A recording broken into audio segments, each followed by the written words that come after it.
This is the RNL Revolution Nothing Less Show. We are the Revcoms, revolutionary communists. We are working for a real revolution and a whole new emancipating way to live. To everyone who can't stand this world the way it is, who is sick and tired of so many people being treated as less than human, who knows that the claim of liberty and justice for all is a cruel lie. Everyone who hungers for a world without oppression, exploitation, poverty, and destruction of the environment. Everyone who has the heart to fight for something that is really worth fighting for. Welcome to the revolution. Welcome to the RNL Revolution Nothing Less Show. This is our 154th episode on today, June 29th, 2023. My name is Andy Z. I'm the host of the show, coming to you from Los Angeles, California. And we began today's show with a reading of the beginning of a proclamation that we, the Revcoms, are taking out to people all over the country over the 4th of July weekend. That's right. My name is Sansara Taylor. I'm the co-host of the Revolution Nothing Less Show. And this 4th of July, actually every 4th of July, there is nothing to celebrate about America. And we're going to get into that today. And we're also going to get into why there is something enormous to celebrate in this proclamation. We are the Revcoms, and in the revolution in the future that we are fighting to make real.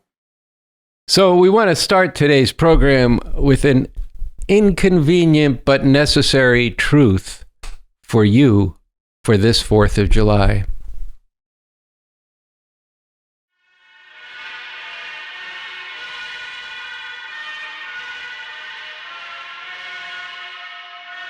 An inconvenient but absolutely necessary truth for July 4th. The U.S., founded in slavery, has perpetrated genocide against Native American people.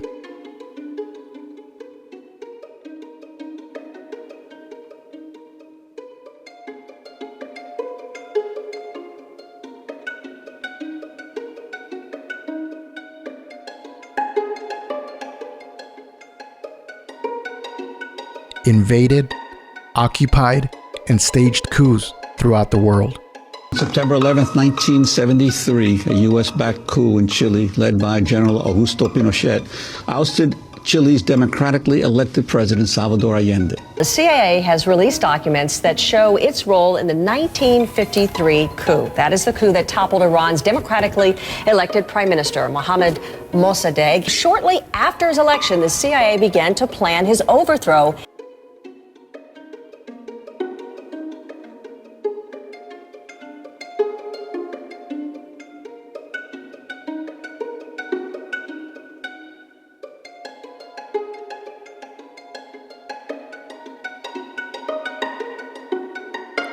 Dropped nuclear bombs.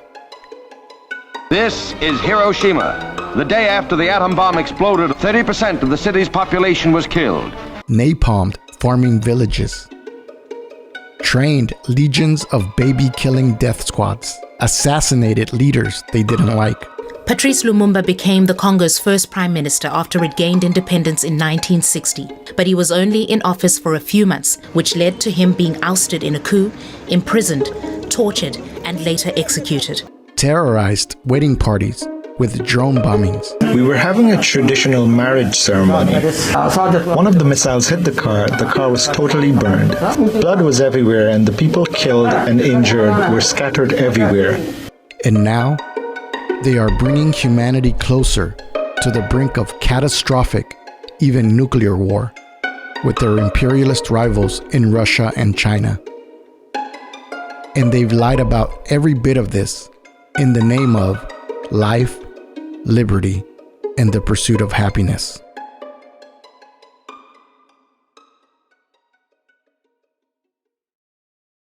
Like we said at the top, there is nothing to celebrate about this country.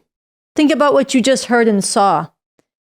We are taking this message, we the Revcoms, down to Philadelphia this July 4th to the site, the scene of the crime of the founding of this country, the enshrining of its Constitution, Independence Hall, to deliver this message. There is nothing to celebrate about this USA, but there is a future, a liberating future to fight for through a real revolution. And we are making a bold declaration to the country and to the world this July 4th. This declaration on what this country is and a radically different world that really could be is something that needs to be spread all over this country this summer. You know, too many of the people who watch our show, Sansara, you know, they know the U.S. was founded in slavery. They know about the genocide of the Native American people. They care about it. They care about the way the police do the people today in mass incarceration. They care about the oppression. But they're living their lives as if there's nothing you can do about it, but maybe vote for the Democrats.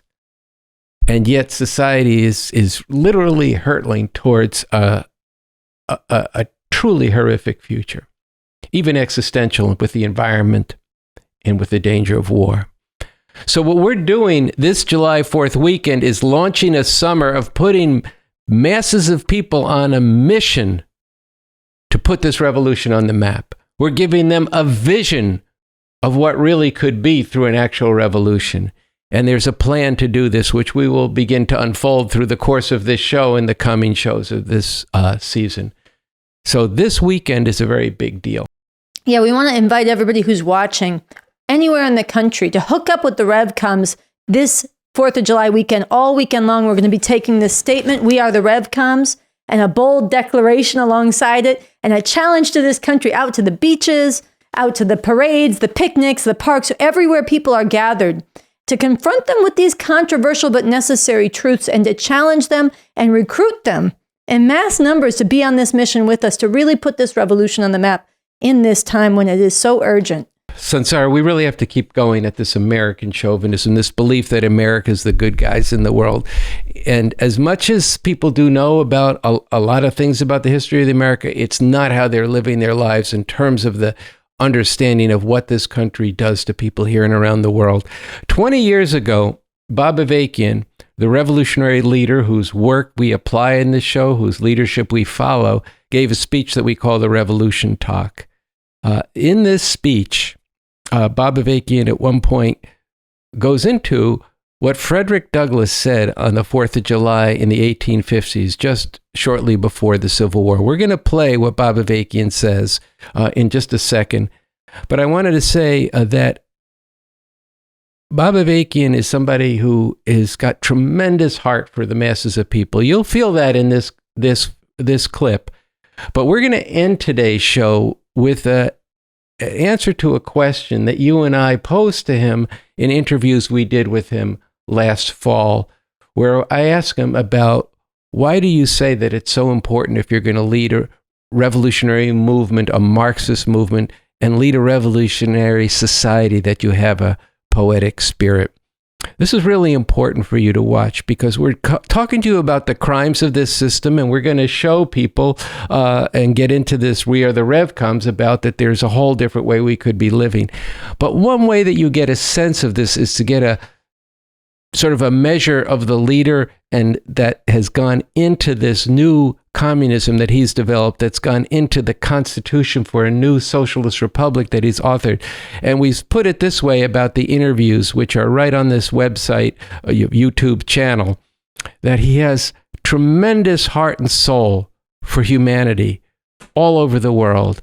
And this leads him to be hardcore for revolution. So let's watch, Sansara, what he had to say, beginning with Frederick Douglass in the Revolution Talk 20 years ago now. Frederick Douglass was a slave himself, who, after he got his own freedom, spent his life fighting against the oppression of black people and other injustices. Invited to speak at a July 4th celebration, Douglass made clear that July 4th was nothing to celebrate, and that America was guilty of great crimes. Here's what he said about it. What to the American slave is your 4th of July? I answer, a day that reveals to him, more than all other days in the year, the gross injustice and cruelty to which he is the constant victim. To him, your celebration is a sham, your boasted liberty an unholy license, your national greatness swelling vanity. Your sounds of rejoicing are empty and heartless. Your denunciation of tyrants are brass-fronted impudence. Your shouts of liberty and equality, hollow mockery. Your prayers and hymns, your sermons and thanksgiving, with all your parade and solemnity, are to him mere bombast, fraud, deception, impiety, and hypocrisy. A thin veil to cover up crimes that would disgrace a nation of savages. There is not a nation on earth guilty of practices more shocking and bloody than are the people of the United States at this very hour. And Douglas also said, America may accuse others of savagery, but really it has no equal when it comes to this. He said, for revolting barbarity and shameless hypocrisy, America reigns without a rival. As the saying goes, truer words were never spoken. Douglas spoke these words while slavery still legally existed in the United States, but his comments apply just as much even after outright slavery was ended.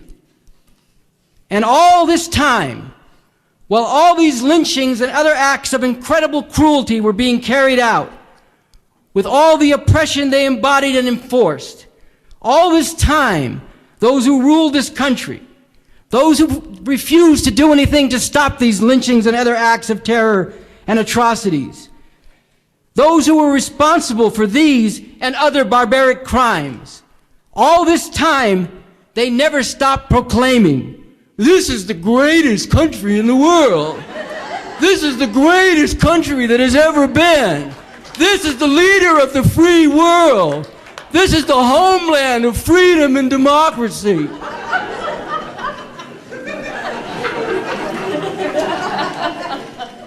It is not just that many white people acted like depraved beasts. And it is not that some were actually devils, although it certainly may have seemed that way many times in the history of this country. The deeper thing is that all these horrors were shaped by, they were encouraged by, and they served to keep in effect a whole system, a system that could not have existed without first slavery and then near slavery. And segregation and terror centered in the South while the great majority of black people lived there, chained in one way or another to the rural South and on white-owned plantations. White supremacy is built into the foundation of this country. It is something this system and those who rule it could not do without, even if they wanted to, which they don't. And this has continued down to the present. Despite all the false claims these days about how this is now a colorblind society, segregation and discrimination continue against black people and other people of color. Every time there is a study or a survey to determine this, it shows without fail that segregation and discrimination exist in housing, in jobs, in schools, in healthcare, in every part of society. And this continues to be backed up with brutality and violence.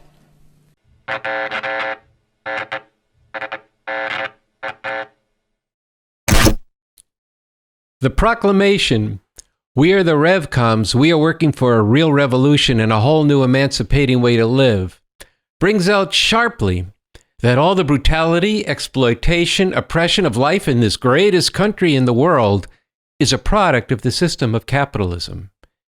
And that all the suffering, wars, and occupations and devastation of the environment is a product of the capitalist imperialist system. The 4th of July, this sharp line of demarcation needs to be drawn that there is nothing to celebrate about America. We need to reject what America has done to the people of the world.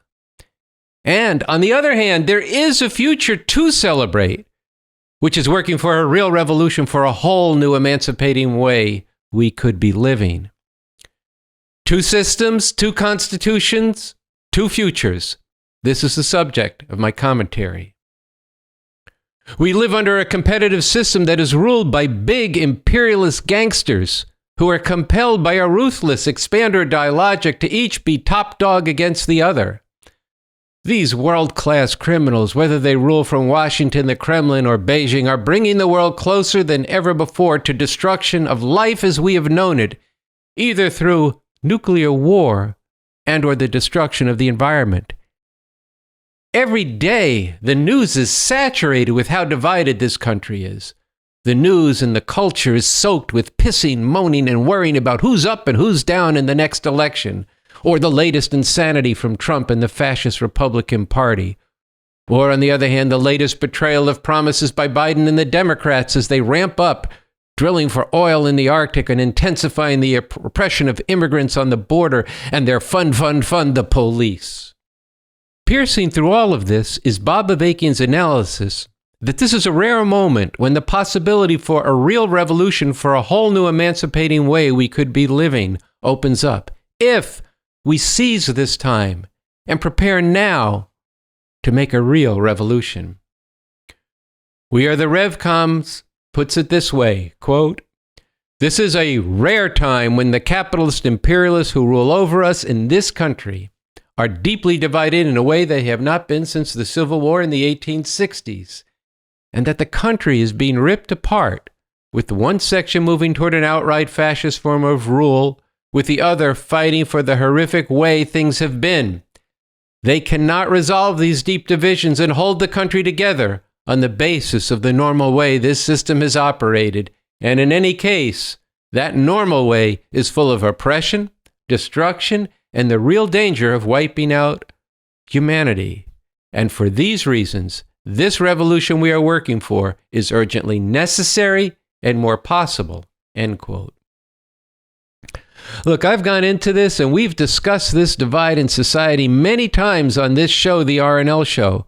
We've gone into the ways that this divide is already disrupting and jolting lives in profound ways. For example, taking away the right to abortion, but one painful example. The question is posed, what is to be done with the deep suffering, the anguish, and even the paralysis that this situation has created for millions of people who see their future in danger? The proclamation, We Are the Revcoms, repeats the title of an important work by Bob Avakian expressing the two futures before us. It says, shaping up before us now are two fundamentally opposed futures, something terrible or something truly emancipating. And which future we get depends to a great extent on what we do. It doesn't say, don't worry, be happy. It doesn't say, just let it be. It doesn't say, get on with the good times while you still can. And it doesn't say, be content with your head in the sand or up your ass. No. Not at all. It puts forward what we, the Revcoms, are determined to do. The responsibility that we are prepared and are preparing to take on. A responsibility and a struggle that only has a chance if all of you listening are not just getting into this revolution, which you need to do, but are sparking discussion and debate about what is in this proclamation and a new declaration that will be released on revcom.us, our website, on July 3rd, and then announced by an action in Philadelphia and around the country on the 4th of July. We Are the Revcoms says this, quote, "We are determined, one, to seize on this rare time to develop the basis to actually make revolution, to finally defeat the violent enforcers of this monstrous system. 2, to abolish this system with all of its oppressive institution and its governing U.S. Constitution, a document written by and fundamentally serving the interests of slave owners and capitalist exploiters, from the founding of this country down to today. And 3, to establish a far better system based on the Constitution for a new socialist republic in North America written by Bob Avakian. end quote. We Are the Revcoms goes into the leadership we have for this struggle and the strategy, the roadmap for preparing with all we've got for the real chance to make an actual revolution.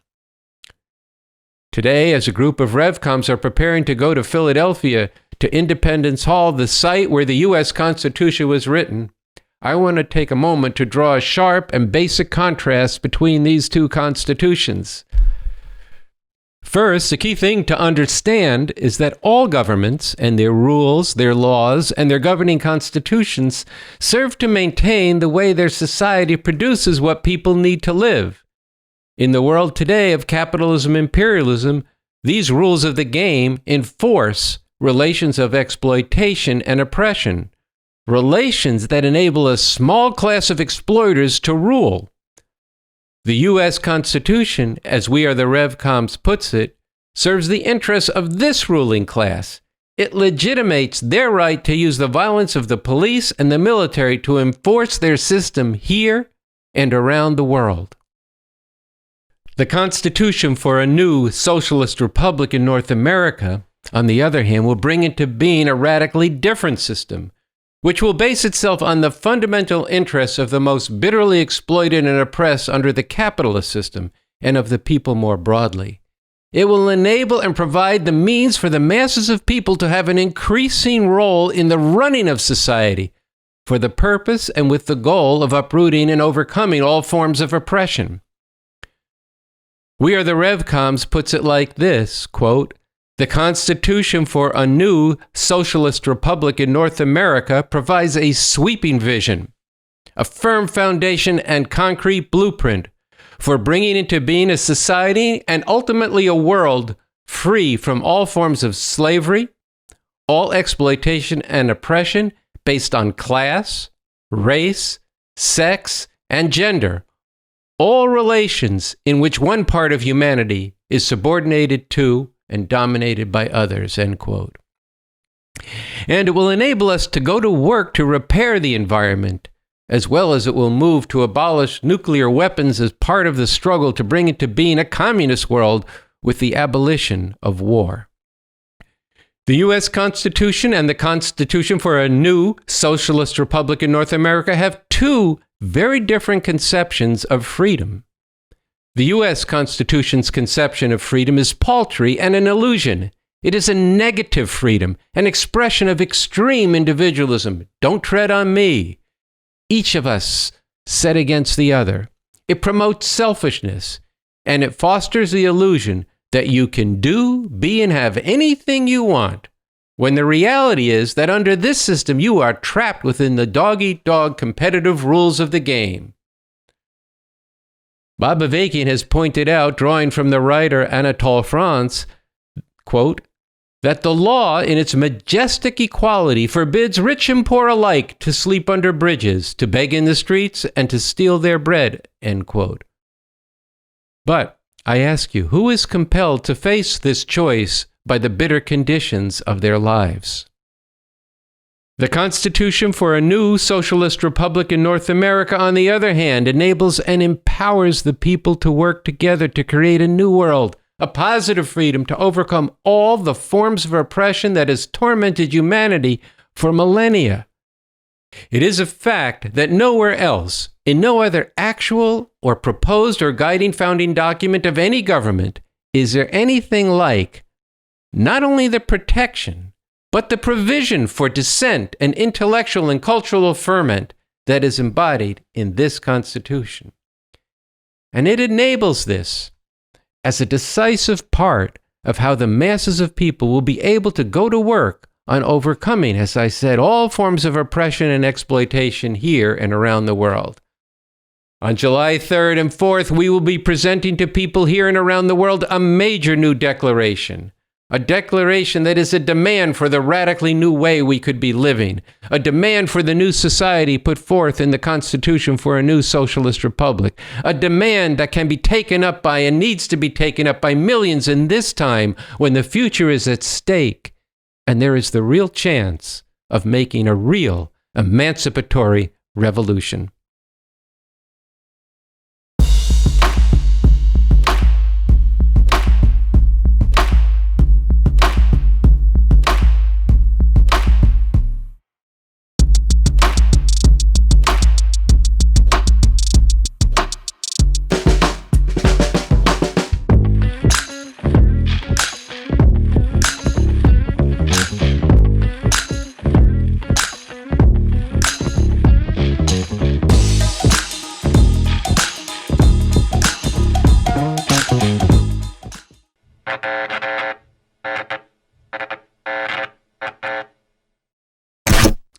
"10 reasons to not celebrate America."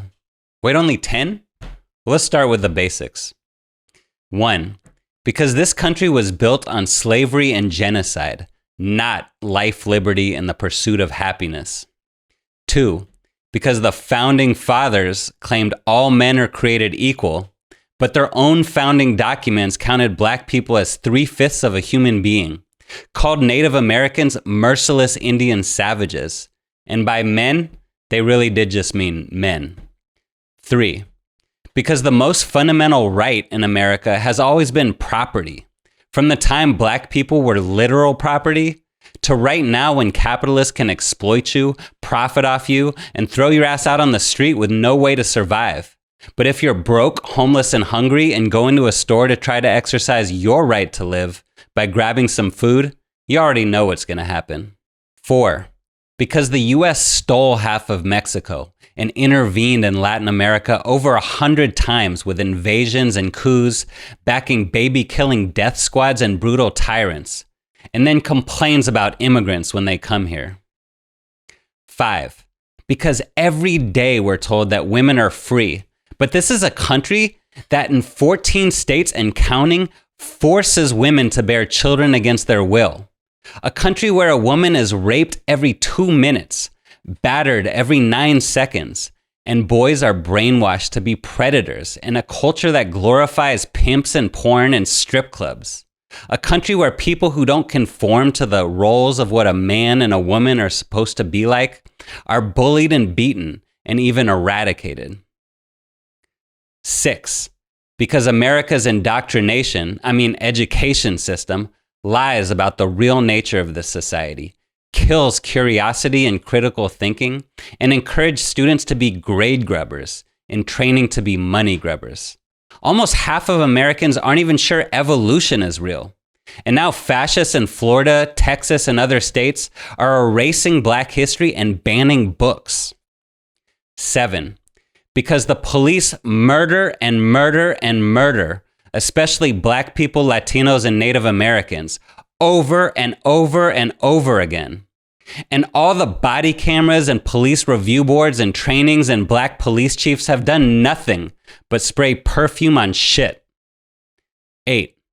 Because this is the only country ever to use nuclear weapons, wiping out 2 whole cities in Japan and massacring over 200,000 innocent people, a country that continues to threaten the existence of humanity with its massive nuclear arsenal.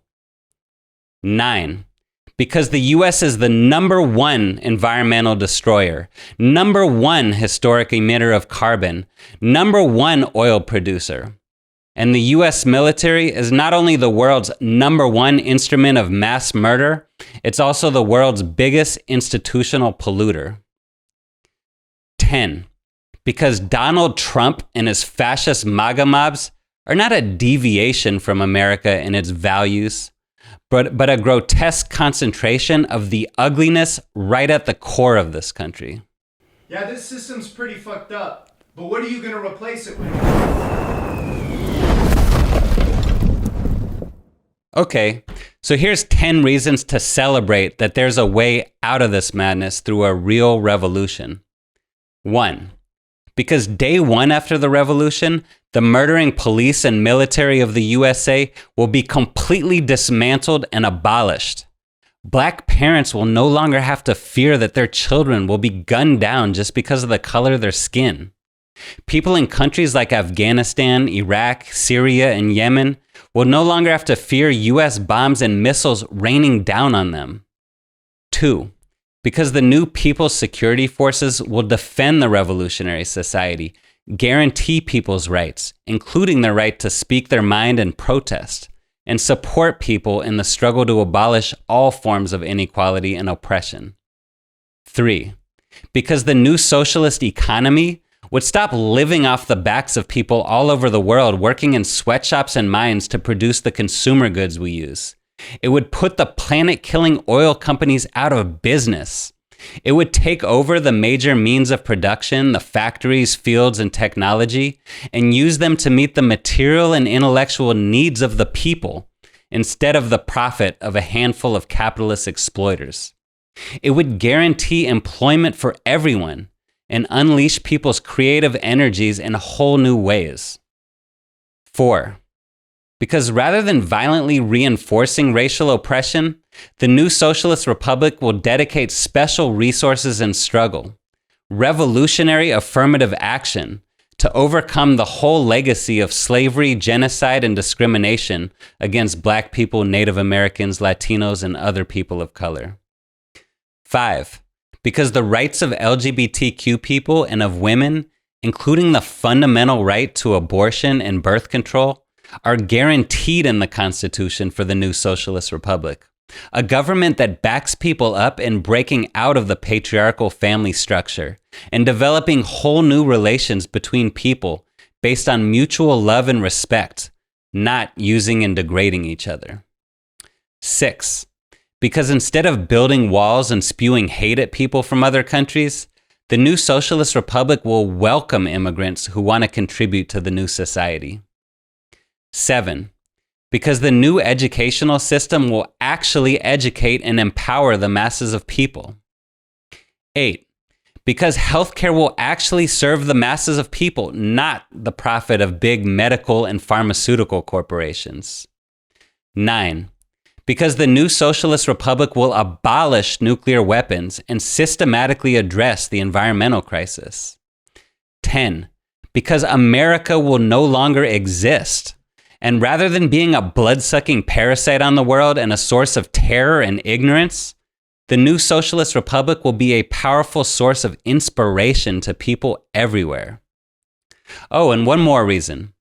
Because right now, those who rule over us today are at each other's throats, and revolution is even more possible. Because we have leadership for this revolution in Bob Avakian and a way to make sense of this crazy world. Because rather than being alone, depressed, and hopeless, or lashing out at each other, there's a movement that you can join that's actually living and fighting for a whole new world. Serious and disciplined, but also full of humor and joy. Now that's something to celebrate. And then get to work with tremendous urgency because we have a real chance to make this revolution. And as Bob Avakian said, you can't ask for more than that.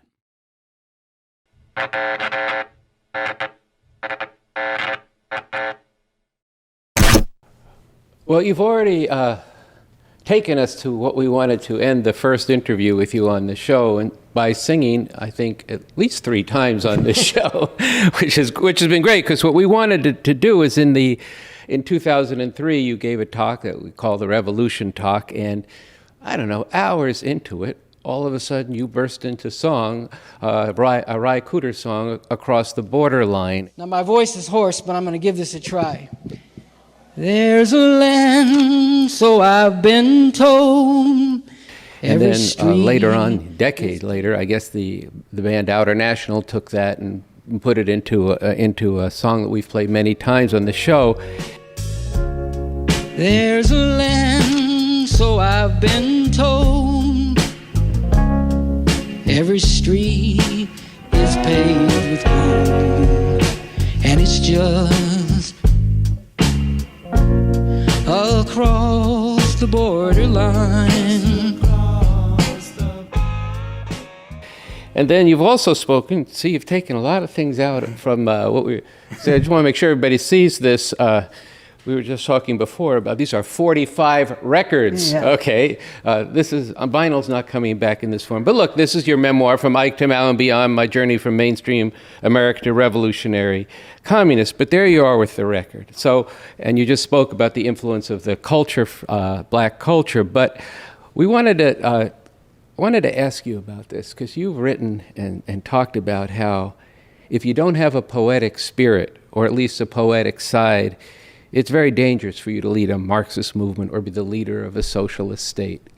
This question of the poetic side, and you've written about, including to people of our, who've not had a formal education, the importance of Shakespeare and how you can understand that. You've spoken some already tonight about the influence of black music on you, but poetry, literature, these are things that have had a big influence on you. So we wanted to ask you two things. One, how did this shape you, who you are?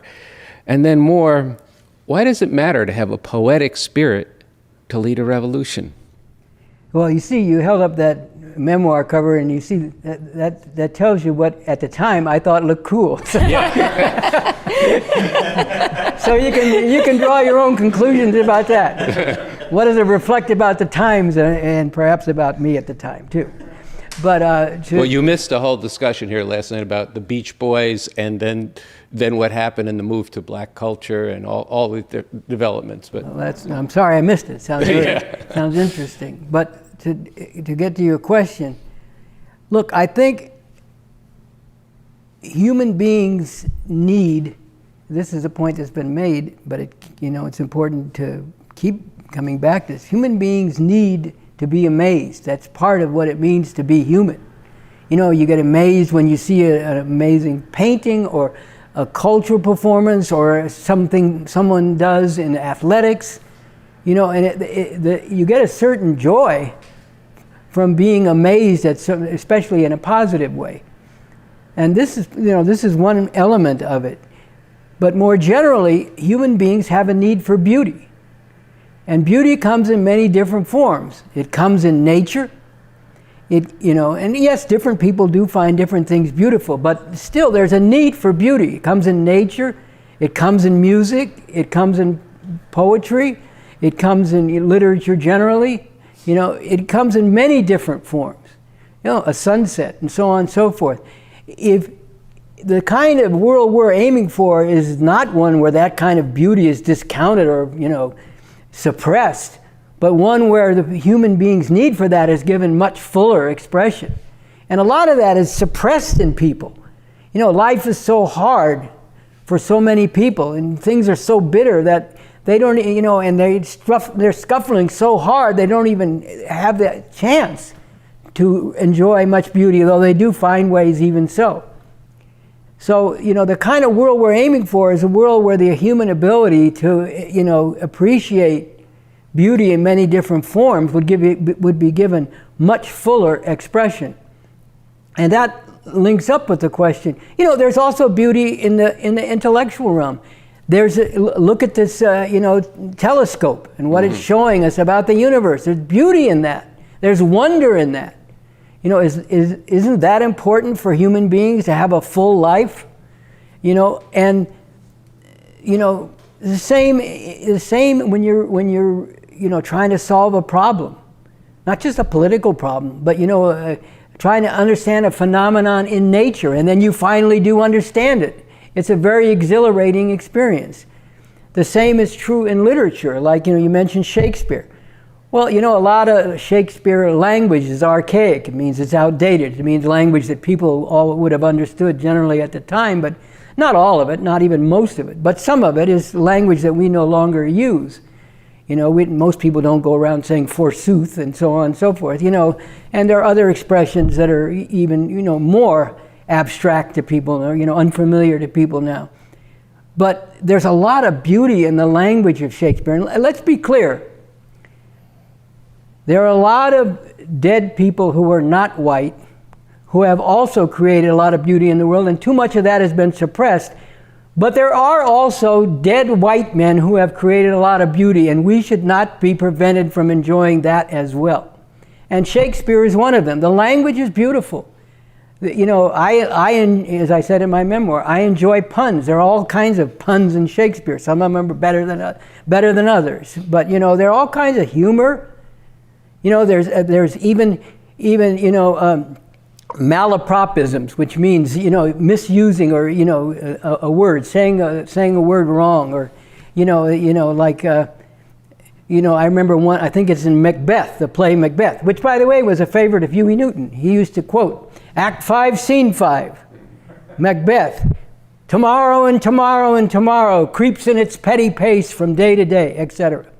But earlier in there's a scene where there's this drunken gatekeeper at one of the castles, and he opens the gate and he starts rambling on, and at one point he says, he makes a comparison. He says, but comparisons are odorous.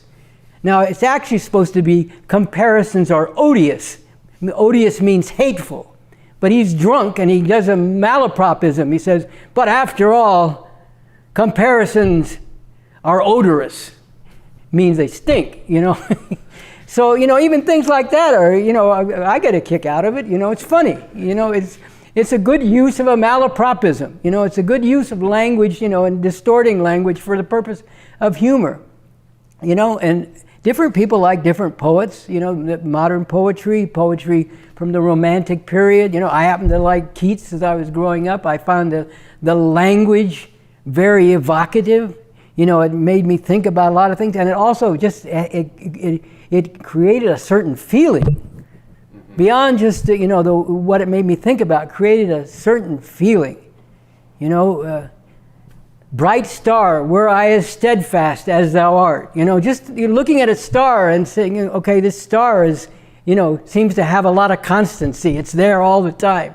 Would that I could be as firm as that. Things like that, make you think, make you feel. If you don't have an appreciation for that, then when you turn to politics, you're going to tend to be very dogmatic.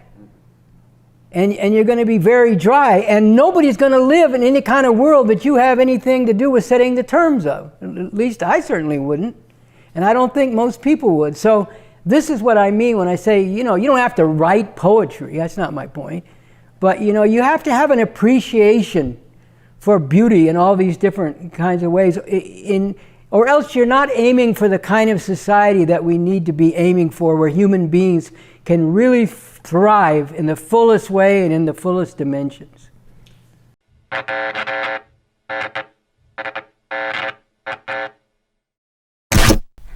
So this brings us, Sansara, to the end of the 154th episode of the RNL Revolution Nothing Less show.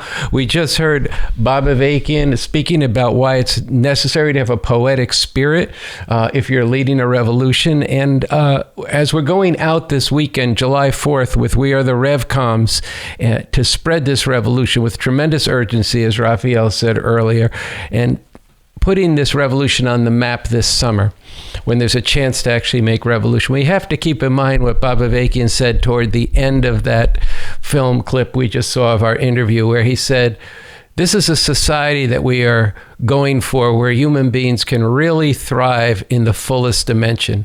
This is what it means to say we are emancipators of humanity, and we are fighting for a world where all of humanity could be emancipated.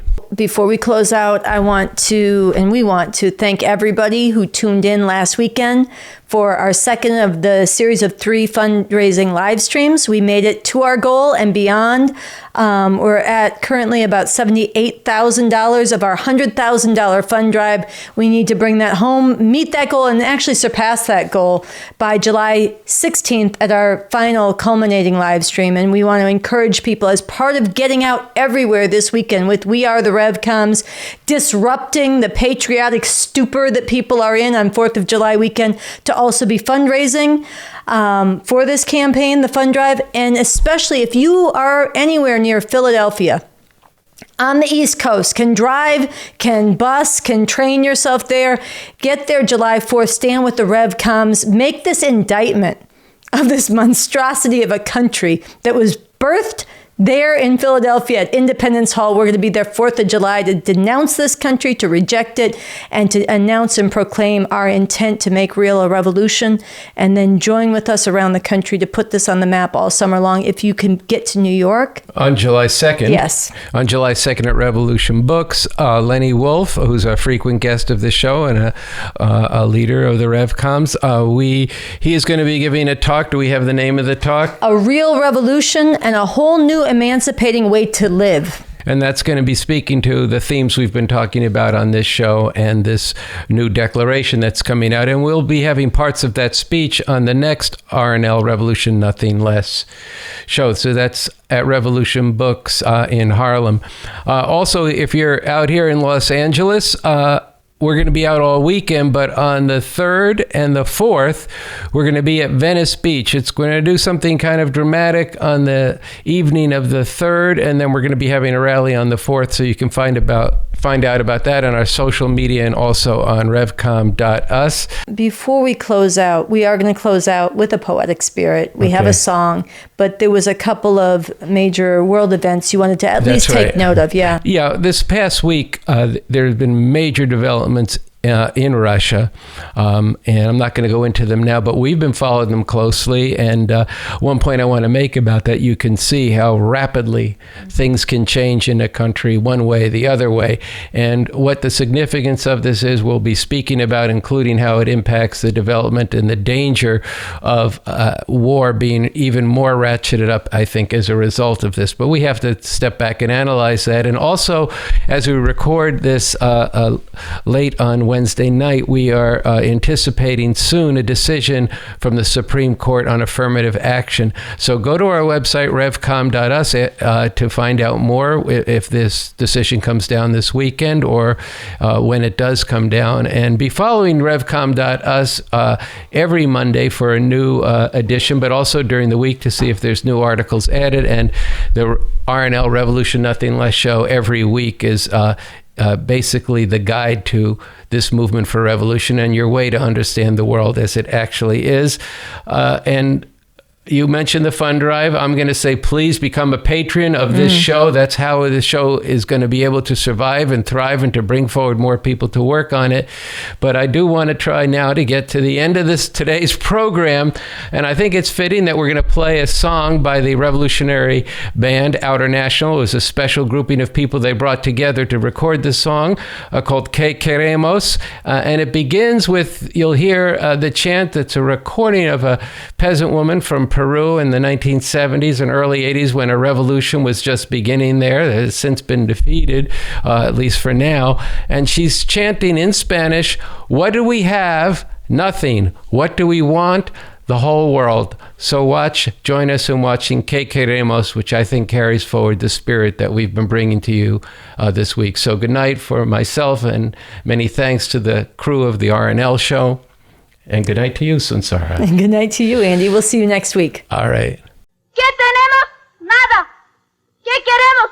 Todo. Queremos una sociedad nueva.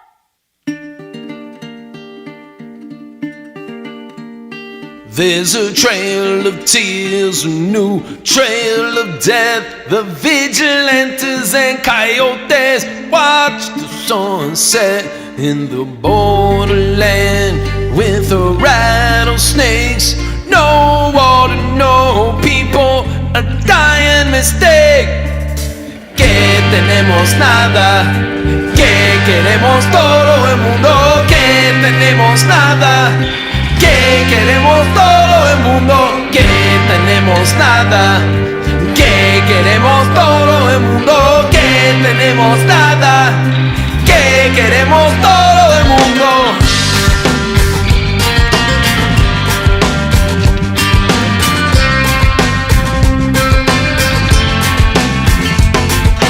Dirty, pretty things, fires in their eyes. The pesticide gonna make her die. Nameless, faceless, strangers, slaveness. Afraid of this place, it's one big grave. 2 tons of tomatoes for 50 bucks. Running back to the drug, they see I had enough. No papers, no savings every day to day. In a plantation, mayhem. Que tenemos nada, que queremos todo el mundo. Que tenemos nada, que queremos todo el mundo. Que tenemos nada, que queremos todo el mundo. Que tenemos nada, que queremos todo el mundo. Look into her eyes, peering down, thinking why, asking how. When this parent beat down, does spoil the town. I challenge you to do what we do. Cook, clean, make slave. Who feeds whom? Dirty, pretty things. Who are you? The ones you don't see. The fact to your truth. The ones you don't see. The ones you don't see. Que tenemos nada, que queremos todo el mundo. Que tenemos nada, que queremos todo el mundo. Que tenemos nada, que queremos todo el mundo. Que tenemos nada, que queremos todo el mundo.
¿Qué queremos?